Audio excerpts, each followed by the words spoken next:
So whatever you cannot perceive through five senses, if you perceive that, then that is called as Vishesh Gyan or extraordinary knowledge. The nature of the universe can be grasped if you know the language of the inanimate, every form, how it is made. As the concerns of survival recede, human beings will naturally evolve into perceiving higher things.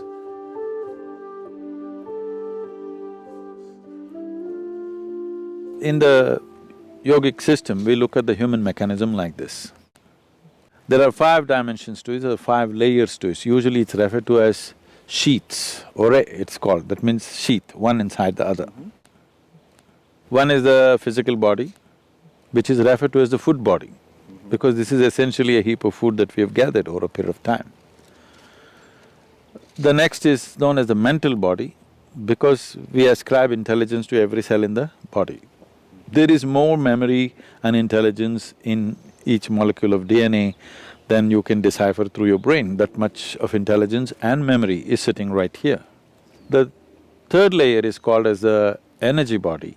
There are three fundamental aspects to it, but it's the first two which normally are experienced by most people, the right and the left, which has 36,000 on the right and 36,000 on the left, pathways or channels, which are described as nadis, which meet in 114 different major points, and these points are seen as possibilities.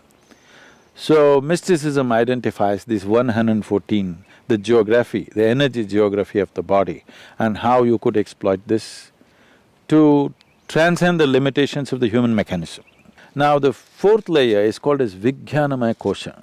What the word Vijnana means is, it is coming from two different words, Vishesh Gyan. Gyan means knowing or knowledge. Vishesh means an extraordinary way of knowing. So whatever you cannot perceive through five senses, if you perceive that, then that is called as Vishesh Gyan or extraordinary knowledge. So, we are talking about a transitory dimension which is transiting from physical to non-physical.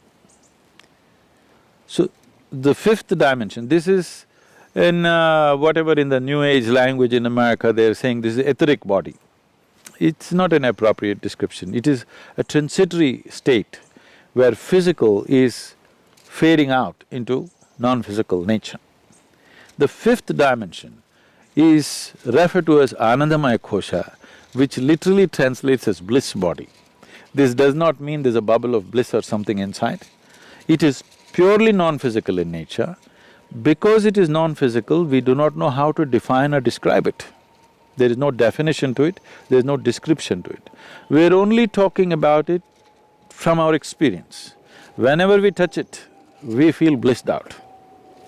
So like children, we're calling it bliss body, because we do not know what is the nature of what it is, and it is not physical in nature, so we cannot put it into definition of words or descriptions or whatever. Now to enter into this dimension is the whole process of mysticism, because this non-physical nature is further classified in terms of our experience, how profoundly you involve in it. They talk like this. You can be in a fine spray of shower from this non-physical and how you will be. Or you can be drenched with it and how you will be. Or you can soak yourself in it and how you will be. Like this it is described. In this context, it's a… here I have to surrender my logic a little bit because that's how far my logic will go. What this means is, these are referred to as different dimensions of stillness. How can stillness be of different dimensions? For example, in our experience, if you're… normally a human being is breathing somewhere 12 to 15 times per minute. Breath is very directly connected to how the mental fluctuations happen. I don't know if science has explored this, but in our experience it's very much there. Suppose naturally, not by effort, By doing the right kind of things with your system, naturally if your breath drops below 11, then you begin to understand various reverberations that are happening around you in terms of all the subsonic sounds in which the animals are communicating becomes very obvious to you. If your breath drops below 9, naturally, without controlling it, then what the plants are exuding, the plant life, what it is doing, becomes very obvious to you. If your breath drops below 6,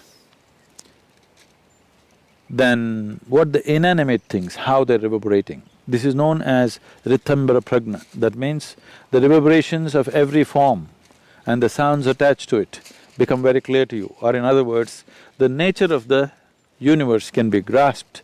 If you know the language of the inanimate, every form, how it is made, what is its nature, what it is right now and what it will evolve into, or what it was yesterday and what it is evolved into, all this is becoming apparent to you. As the concerns of survival recede, human beings will naturally evolve into perceiving higher things. But the important thing is the level of static, because breath is a survival process. If you sit still, it goes down. The more still your body becomes, the less you breathe. If you bring your whole system to a certain level of stillness, not being in a hyperventilated state, then your perception goes on increasing.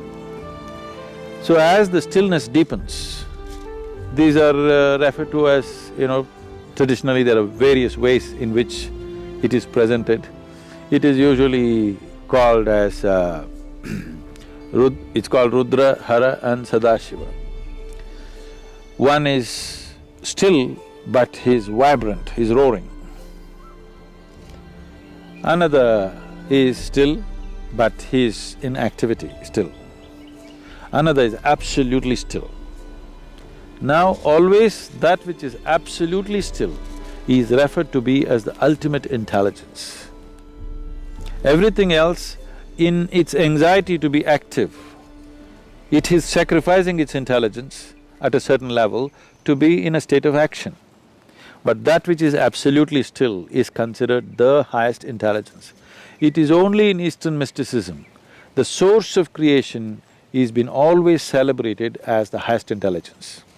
This is the biggest mistake I think modern societies have made is, people were told, God is compassion, God is love, God is generosity.